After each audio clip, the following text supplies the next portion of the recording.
social media. More alarming, some media. Simply aren't true without checking facts first. Unfortunately, some members of the media use their platforms to push their own personal bias and agenda to control exactly what people think, and this is extremely dangerous to our democracy.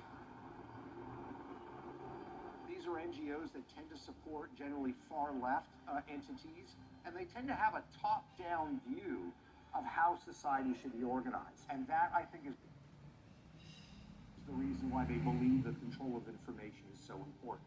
It also serves a very important political purpose, because if you adopt their position that we need to censor unpopular or quote-unquote non-mainstream voices, mainstream media entities tend to have a center-left perspective.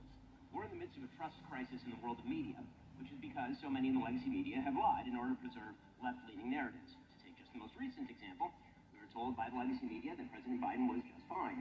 For years, anyone who questioned his health and mental fitness was trafficking in cheap fakes. And then President Biden went out and engaged in a full-scale mental collapse on stage in front of hundreds of millions of people. So we can see why Americans, at least Americans who are not Democrats, do not trust the media. The question isn't really why the legacy media have lost Americans' trust. We know that answer.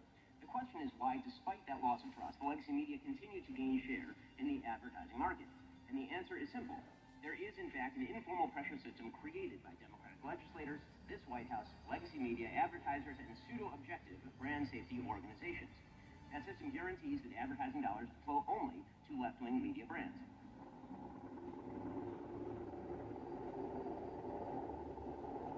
NewsGuard is very similar to what we're talking about with EIP. Their actual effect is to handcuff and gag financially conservative outlets. And how do they do that? NewsGuard ostensibly is out there to serve a public service. Now they're here to help advertisers make sure they don't advertise with untrustworthy sites. You're a disinformation artist. Went to your website is going to get a low score from NewsGuard. And your low score at NewsGuard is going to be the State Department is going to monitor your social media feed for disinformation. The State Department's not even supposed to deal with Americans.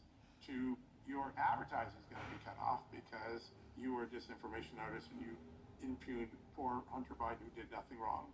And all of a sudden I started to see all the elements of my business model, my journalism reach being shut down, and I knew it wasn't an accident. I knew that it was part of a larger organized complex.